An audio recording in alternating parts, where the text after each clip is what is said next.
Assalamu alaikum Hashim Murza. Бүгін сіз менен маектешүү насип кылган Алла Таалага миң мертебе шүгүр болсун. Бүгүн сиз менен жүрөк маселеси боюнча сүйлөшөлү. Адамдар эң негизги орган болгон жүрөк. Анан ушу жүрөк оорусу бул эмне деген? Мындай элге жөнөкөй тил менен түшүргөндө жүрөк кандайча ооруйт? Алейкум ассаламу рахматуллахи ва баракатух. Кайрадан силер менен жолугушууну насип кылган жараткан Аллахка мактоолор болсун. Пайгамбарыбызга Мухаммед Муса алейхиссаламга салаваттуу саламдар болсун. Албетте бул жүрөк оорулары бул медицинада эң орчундуу маселелердин бири. Адам ооруган адамдардын саны оорун кесепетинен өлүмгө учураган саны боюнча Кыргызстанда гана эмес, дүйнөлүк статистикада да биринчи орунда турат. Ошондон өтө актуалдуу маселе болуп эсептелет.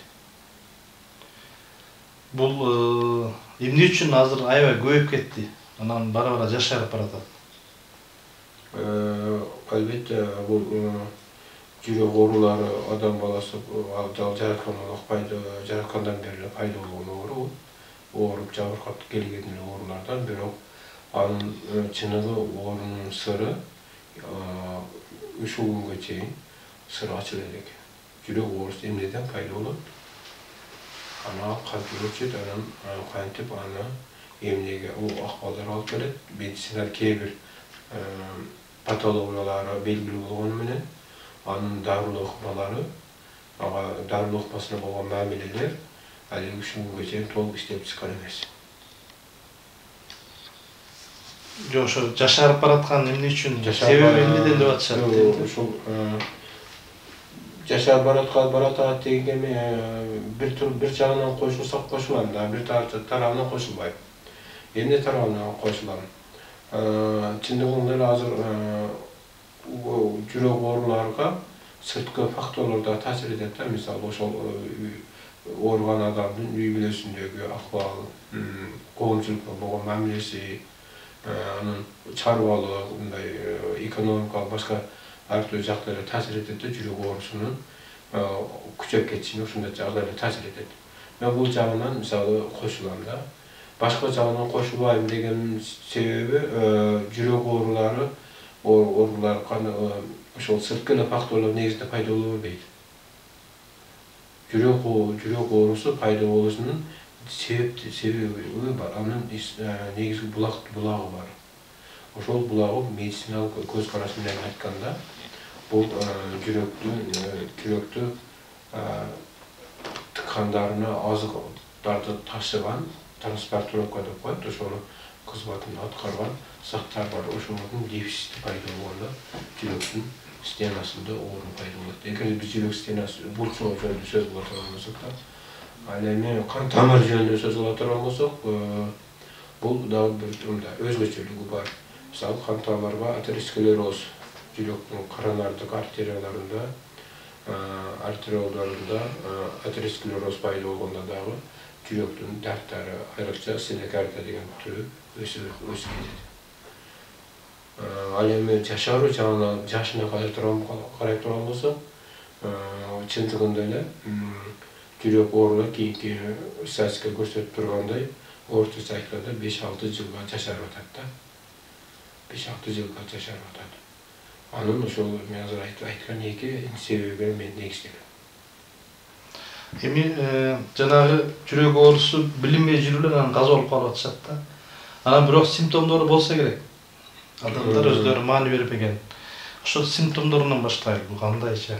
Мен сиздин сурооңуздун биринчи бөлүгүнө алгач жооп берейин. Мен жеке өзүмдүн байкоолорума караганда жүрөк дартынан ооруп каза болгондорго караганда жүрөк дартын сезбей жүрүп, билбей жүрүп каза болгондор саны көптүк калат. Ушул нерсеге медицина аз көңүл бурбай жатат. Биринчи фактору. Эң негизги фактор. Ал эми жүрөк оорунун ушундай себептери, билинбей калышынын себептери бар. Биринчиден жүрегі ауырған адам жүрек өзі ешқашан жанындай денені қинай тұрған орын бербейді. Орын бербейді. Ошондуктан ауырған адам көңіл бурбай жүрө берет. Бирок тышкы мына ички симптомдорду берет. Мисалы тышкы симптомдору эмне? Бул уйкусу качат. Анан сырттан алган адам информацияны, укканын, информацияны адамга ар бир алган информация ооруган адамдын жүрөгүнөн өтө берет дагы. Ал бош убагында же түн ичинде ошол нерсе инициировать этет, ар түрдүү ойлорго батыра берет. Жүрөк ооруган адам, ошондуктан жүрөк ооруган адам уйкусу өтө аз болот. Уктагандай болот, бирок уктап дем албайт да. Ой басып жата берет. Экинчи фактор. Үчүнчүсү көп ой баскандыктан жиндер дүйнөсү менен аралашып келе турган жагдайлар көп учурайт. Ошондуктан ушунда жиндер денесине кирип кете турган болсо, ооруган адамдынчы ал ар түрдүү мындай адам акыл эсине чектөөлөрдү берет да, анан муну психикалык оору катары психикалык ооруканалардын пациенти болуп калат. Мына бул тышкы симптомдор. Эми ички симптомдор, оорунун симптомдорун берген учуру болот. Бул берген учур төмөнгүдөй. Биринчи учурда эгер да жүрөктү ийне сайганда сайрат жүрөкчү. Бирок белгилүү бир секунда, минутага деле жетпейт. Андайчы. Ал эч качан оорун эмес, ушундай бир симптом берип коет. Биринчиси, экинчиси сол көкүрөк ачышуу пайда болот. Ал да көпкө чозулбайт. Анан үчүнчү симптому кээ бир учурларда катуу бир жүрөк сол көкүрөктө кандай бир нерсенин түйүлүүсү пайда болуп калат. Дагы чагсырып кете берет. Ошол 3 түрдүү симптом берет. Жүрөктүн мындай айланасында. Андан сырткары ооругандырга симптомдорду берет. Биринчи симптом мисалы сол көкүрөк, билектер талыйт, сол көкүрөктөр уй талый берет. Анан күчөө мисалы стеникардия жеткенде көкүрөк артка карай тартылат. Желке дагы бири-бирине тартылат да, ошондой симптомдор берет, сырткы симптомдорду. Анан өзүнү мындай алсыз сезип алат. Анан бир аз басканда эле демигүү, чарчоо болуп турат да. Мына ошол адам ошол симптомдор адамдар көңүл бурса, демек ал адамдар жүрөгүн ооруп жатат деп түшүнсө болот. Ошону симптомдор сезип алган адамдар дагы барып медициналык текшерүүдөн өтө турган болсо, тагыраак айтканда электрокардиограммадан өткөндө электрокардиограмма зафиксировать этпей калган учуру болот. Зафиксировать этпейт. Демек, врач биринчи эле белгисинде врач айтат, сен кардиолог, сен таза, сен жүрөк дейт. Андан аркы экокардиограммага көрүшү мүмкүн. Экокардиограмма дагы зафиксировать этпей калат. Анан суточный мониторинг деп коет. Суточный мониторинг койгондо да зафиксировать этпейт. Демек, 3 текшерүүдөн өткөндө да зафиксировать этпегенден кийин жүрөгүн азап чегип аткан адамга ой келет, мен дартым жок экен депчи. Ошондуктан бул ойдан жүрөгүм ооруат деген ойдан арылып жүрө берет. Бирок ойдан арылганы менен жүрөктүн ичиндеги пайда болгон дарттан ал токтото албайт. Ал күндөн күнгө, айдан айга ырбап отуруп, жүрөктүн мощносту улам-улам төмөндөп отуруп, акыры жүрөк токтоп калышына алып келет. Биз азыр ошо жүрөктүн булчуңдар жөнүндө сөз кылып атабыз да. Ал эми кан тамырына келе турган болсок, азыркы мезгилде ошо коронографиялык аппараттар бар, кан тамырды да кайсы жеринде эми кандай артериялык же болбосо бел ачпар экенин аныктай турган бар. Bunday эгер ооруган адам кан тамырдан азап чеккен болсо, анда аны көпчүлүк учурунда электрокардиограммада көрсөтөт, андан бөлөк коронография аркылуу аныктап такталса болот да. Бул жүрөктө жана кан барып уюп дароо адамдар каза болуп калатышпайбы? Ошол жүрөктүн ичинде пайда болобу же берки башка органдардан кан тамырлар аркылуу барабы?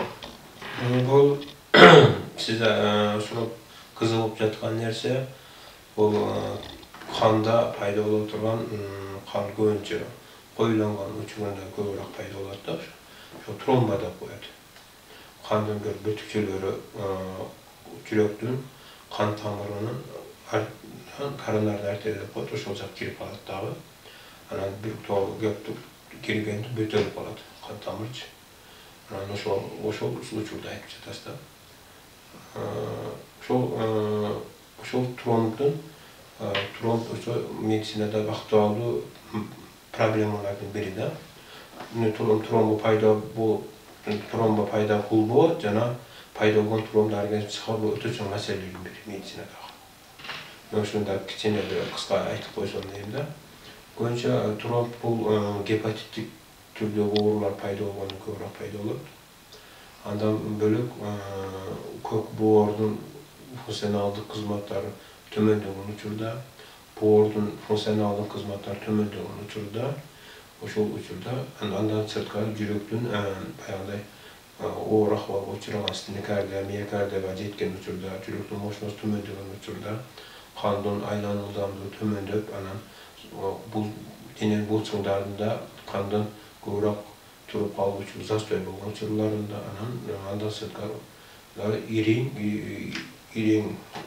oorularda, onkologik oorularda köp uçuray turgan koğuluşta. Tromb degen bul emne özü. Tromb bul şol kanda payda bolgan kandın bir bölükçeleri köpünçe inservat ete turgan faktorlar bul kalsiyum iyonu bolup eseplenmeli. Kalsiyum iyonu bolup eseplenmeli. O kalsiyum iyonu şılak türünde organizmde şılak bolot. Şılak degenimiz kandın ölgön bölükçeler bolup bolat. Trombositler bolup bolat. İmmun sistemanın klitkalary bolup bolat. Eritrosit ölüp anı ajıroo mekanizminde arasında kanga bölünüp ketken kalsinitler bolup bolat. Jana başka zatlar oşolor trombdu inservat eder faktorlarda. Medisina oşol trombdardy adgeze degen koğuluşta adgezege jol berбөө mümkünçülüğüne iyi. Misалы oşoga jarasa, misалы aspirinde пайдаланса, ana köpçülük uçurumda sonra zaten kardiomamin degen at menen belgilүү тромбоз деген бар. Булар болгон функциясы адгезияда тромбдар көбөйүп, саны көбөйүүсүнө жардам берет. Бирок тромбду организмде бөлүү маселесине келгенде медицина алсыздык болот. Ушул жагында медицинада мен күнгө чейин эффективдүү дарылоо жолунда көргөнүм жок, эффективдүү дарыларды учуратканым жок. Medisinada.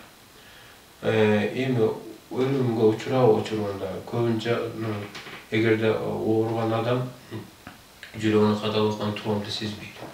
Качан ал жүрөгүндө закупорка деп коет, бүктөлүп канды өткүрбөй калган учурунда жүрөк приступ берген учурунда гана чочуй баштайт. Жүрөк приступ берген сразу эле адамдын кан басымы төмөндөшпөй башталат. Төмөндө башталат дагы организмде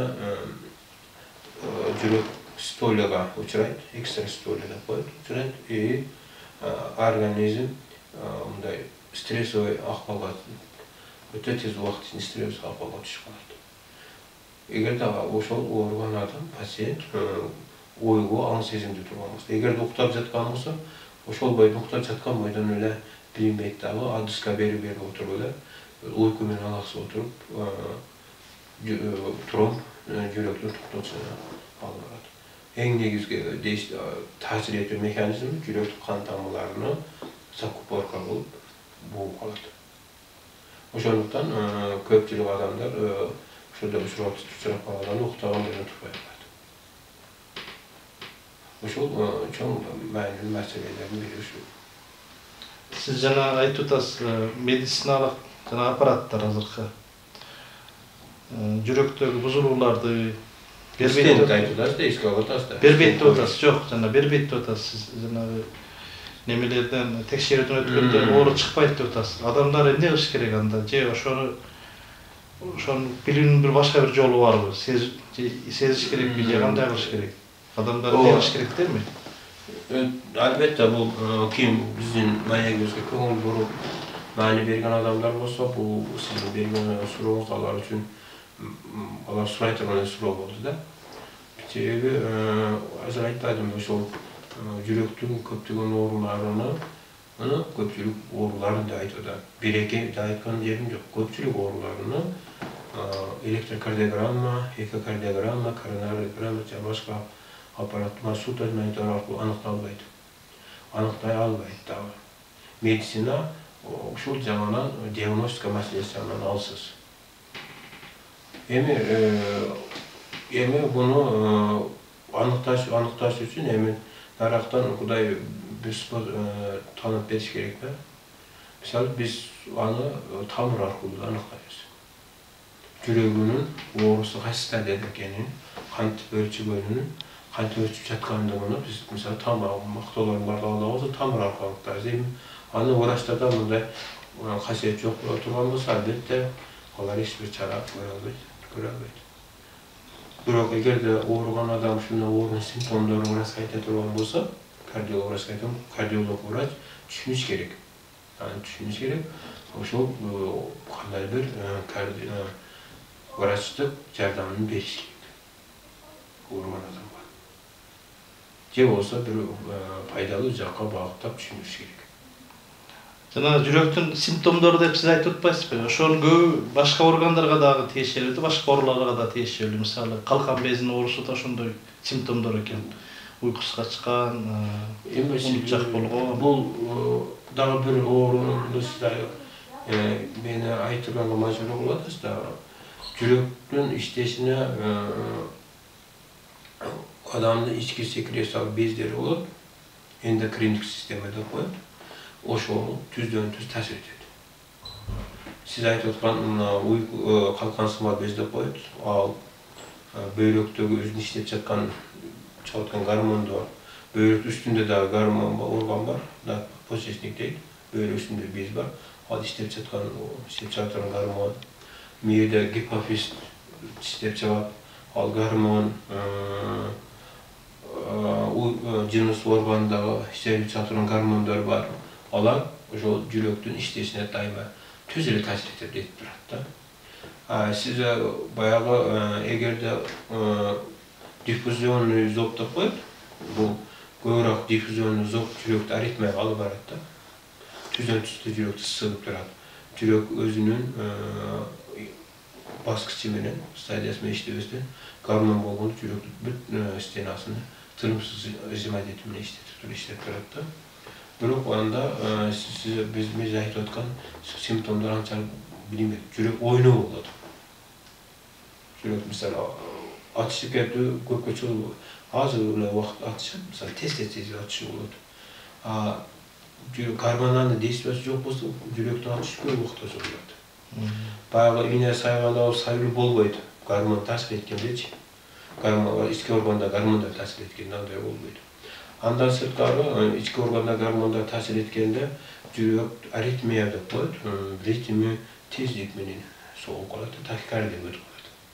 Эгерде калкансымал без таасир эте турган болсо, гипофиз таасир эте турган болсо, бөйрөктөгү кээ бир гормондор таасир эте турган болсо, бөйрөктөн дагы бир мисалы кинин деген группадагы гормон чыга турган болсо, брадикардияны берет. Ритми төмөндөнүп берет, жүрөктүн ритми төмөндөнүп берет. Ритмин төмөн-түз брадикардия, кардиограммада зафиксировать этилет, тахикардия, кардиограммада зафиксировать этилет. Бул гормонал, башкача айтканда, гормон берип аткан жүрөккө таасир эткенде көпчүлүк учурунда кардиограмма зафиксировать эте алат. Учурун. Себеби ритм өзгөрсө эле таасир эте алат. Зафиксировать этет. Ритм өзгөрбөсө кардиограмма зафиксировать эте албайт. Сиз өзүңүздүн ыкмаңызда кандай эмнеден баштайсыз? Анан кандай дарылайсыз? Анан эмне менен бүткөрөсүз жүрөктүн дарысын? Жүрөктү дарылоо ыкмаңыз кандайча болот? Бул мындай кенен бир айта турган сөз да. Кенен айта турган сөз. Биринчи баскычы биз жүрөктүн дартын алгас биз көпчүлүк изилдөөлөр негизинде медицинага биз ишенип жүрө бердик эле. Медицинанын чыгарган түшүнүктөрү бар да. Мисалы, биринчи суроо жүрөктүн дарты эмнеден пайда болот? Мисалы, медицинада кислороддун дефицити, кыскы дефицит деп түшүнөт. Кан тамырлар воспалениесин азайышы деп түшүнөт. Албетте, булардын таасири бар. Бирок Мысалы, bir organ rak payda olsa rak ошол organды жабып катып отуруп organ иштен чыгарат да. Ошол сыяктуу жүрөктөгө да дәрт пайда болот. Ал дәрт убакыт өтүшү менен жүрөктүн иштөөсүнө бузат. Акырында токтотушуна алып келет. Биз ошол дәртти изилдөөлөр жүргүзүп жүргөнбүз көп убакыт бою. Бул эмне дәрт болду, эмне зат болду, эмне экен депчи. Ошону изилдеп жүрүп түшүнүп калдык да. Демек, жүрөктүн булчуңдары дайыма иштеп турушу үчүн ага керектүү энергияны азык заты камсыз кыла турган, ошол жеткире турган транспорттук заттарды изилдеген ошол аркылуу биз таап алдык да, жүрөктүн дәрти эмнеден пайда болуп турган. Бул жүрөктүн булчуңундағы дәрт пайда болуп түшүндүк да. Эмнеден бул пайда болуп. Ошону түшүнгөндө биз жүрөктүн булчуңуна миокардия менен органдарды дарылаганыбызда өтө эффективдүү таасир этти. Эффективдүү таасир этти. Миңдеген адамдар бул дарттан кутулуп кетти. Биринчи жагы. Экинчиси, биз жүрөктү дарылап жаткан учурда жүрөктү бул сери бир бүтүндөй бир система жүрүп элечи. Жүрөктүн булчуңдан бири ал жерге кан тамыры келип жабылат, нерв келип жайгашат. Алардын бургут нерв системасы менен байланышы болот. Ал жерге жүрөккө кан аркылуу ички эндокрин системанын гормондору келип жүрөт. Ошондуктан бул көп окууну талап кыла турган, көп изилдөөлү талап кыла турган, көп нерсени түшүнүүгө талап кыла турган bir ilmi bir багытта система түшүнүктө.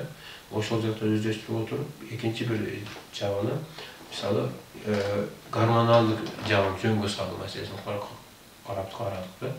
Жүрөк аритмия менен соккондорду дарылоо жагында иштеп чыктык.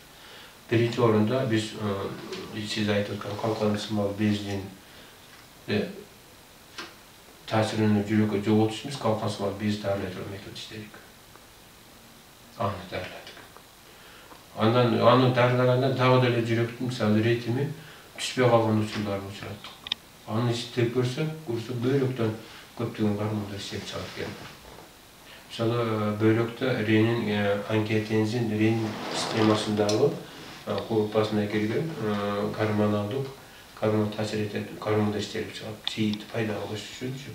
Ошонун кээ бир учурда ошол гормондор канга кетип калып, жүрөктү изимайт этинде катуу кысышына, давлениянын көтөрүлүшүнө, жүрөктүн ритмдеринин бузулушуна алып келет.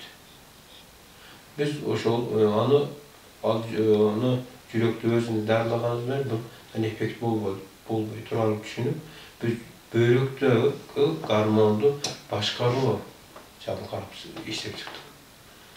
Бөйрөктө гормон бөлүнүп аткан гормонду организм канга жөнөтпөстөн сейдикти иштеп чыкканга багыттай турган метод иштегенге машык болдук. Ошондуктан биз ангиотензин рендик системада, гормоналдык системада канга эмес, сейдик обработкасын кете турган метод иштедик. Ошону менен биз жүрөккө аритмия берип аткан жүрөктүн ритмини нормалдаштырууга жетиштик да. Ритмин нормалдаштырууга жетиштик. Андан кийин биздин эң негизги маселелердин бири бул кан тамырынын тазалоо маселеси келип чыкты. Мисалы, азыр медицина коронардык артерияларга шунтирование жасайт, же стент коюлат. Биз аны тазалоо жагын караштырып чыктык. Кан тамырын кантип тазаласак болот? Мисалы, ооруган адам инфаркт алган учурда.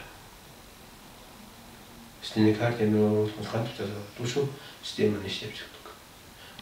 Аны иштеп чыгып, кан тамырды толук биз белаждар муну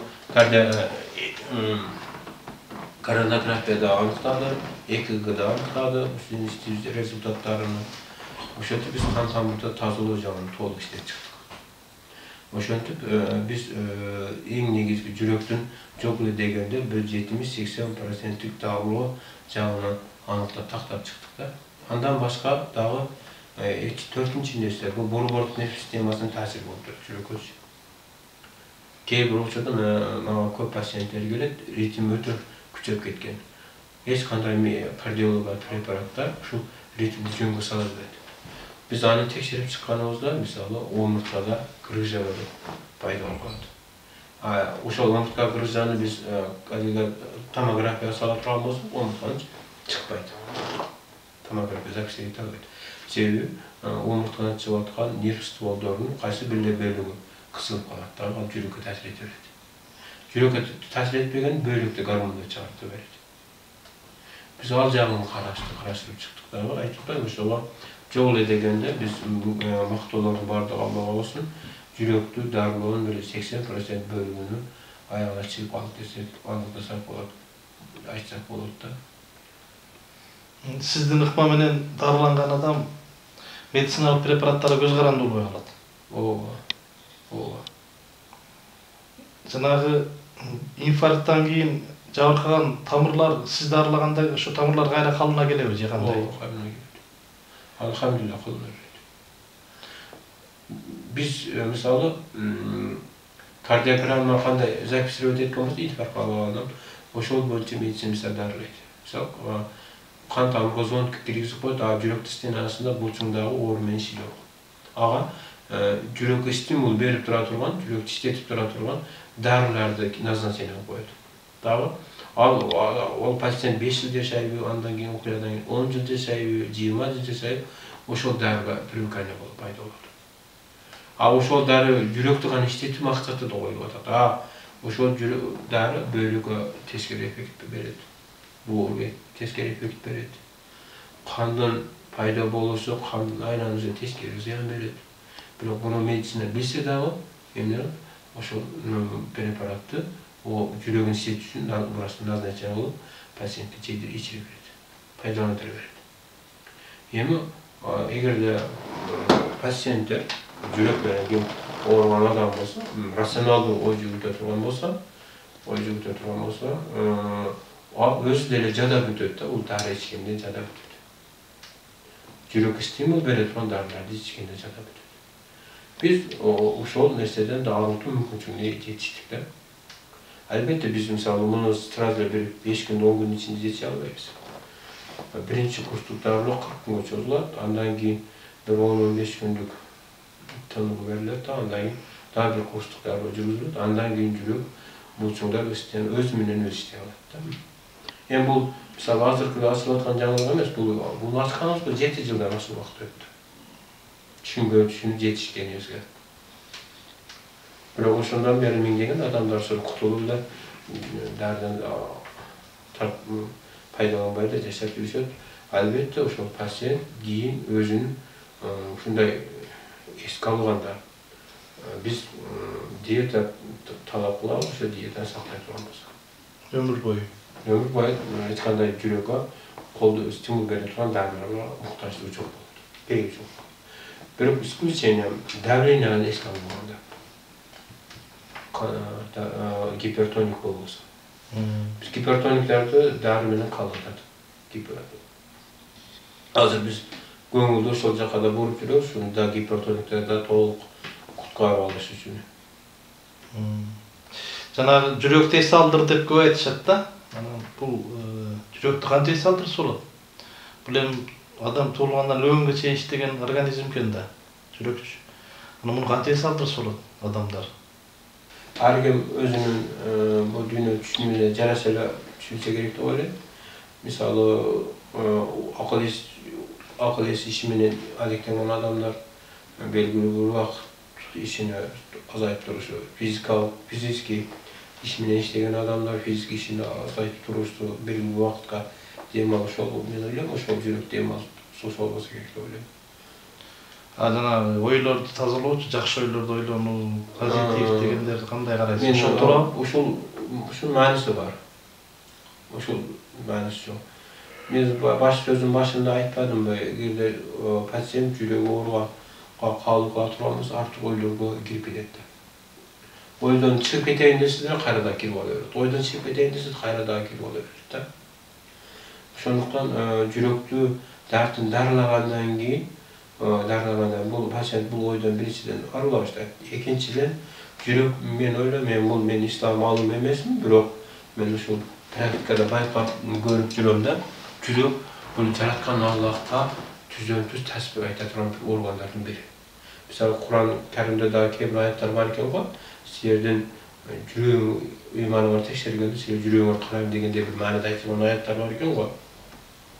Ulan şunda doğup jürekten oşo jürü Allah'a tasbihti köp aytı, Allah'a tasbih Allah'a köp toba kullanılan toba kulu, astagfirullah köp aytı, meni Allah'a zikir çalu, şu jürekte şu jaman oylardan arıtmanın en negizgi darsı, prosedurası düşünemler.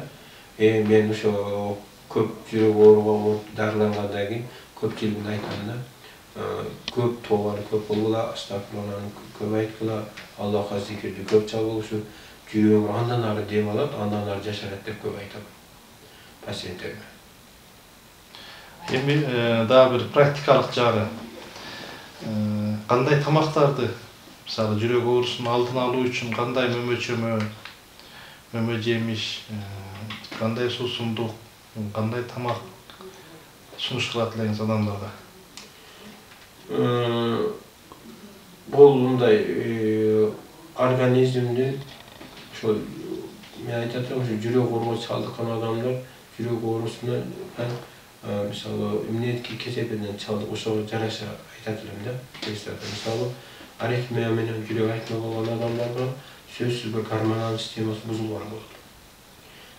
Endokrinik sistema organlar buzulgan bolot da. Alar sözsüz diyeta saktaganga muhtaç. Diyeta saktaganga muhtaç bolot. En negizgi diyeta bul buza turanız bul maylı tamak aşlar bolot. Ayrıca janwar mayından jasalganlar.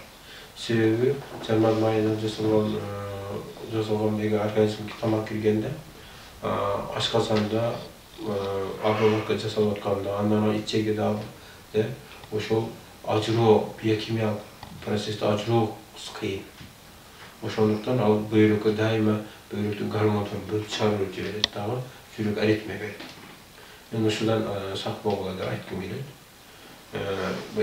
Aritme jürek aritme menen oğragan adamlarga da anemi jüregi da ateroskleroz bolup oşodan azap jep atkan adamlarga dagı oşo tiyişesi bar. Oşo sirne tamaktardan kaçkanga. Alemi men kolesterin maselesine kelgende men ançalık okursularyň pikirini goşup görpek. Tamam, mömö jemişler boýunça da aýtpaýsızby? Mömö jemişlerdi içinden örükti köpürak paýdalangandy sunuş kılatylamda. Örüktün kompotundagı, örüktün özündagı jegen kakısındagı köpürak paýdalanganga sunuş kılatylýar. Ondan bölek böýrü garagatty köp jegenge oşonun varianиясын köpürak paýdalanganga sunuş kılatylýar. Sebebi böýrü garagat jürektün kan tamyrındagı aterosklerozdun bolturluğu çok tasir bolot. Sebebi oşo böýrü garagatın mömösünde xromdun, marganestin, ayrıca marganestin, jezdin iyonları var. Alar bu orada libenindeki ferment işlep çygyşyny inservat edetdi. Bu taza şylaklarını tasarlap turatkan bu orada ferment işlep çygyşyny jakşyrtadi.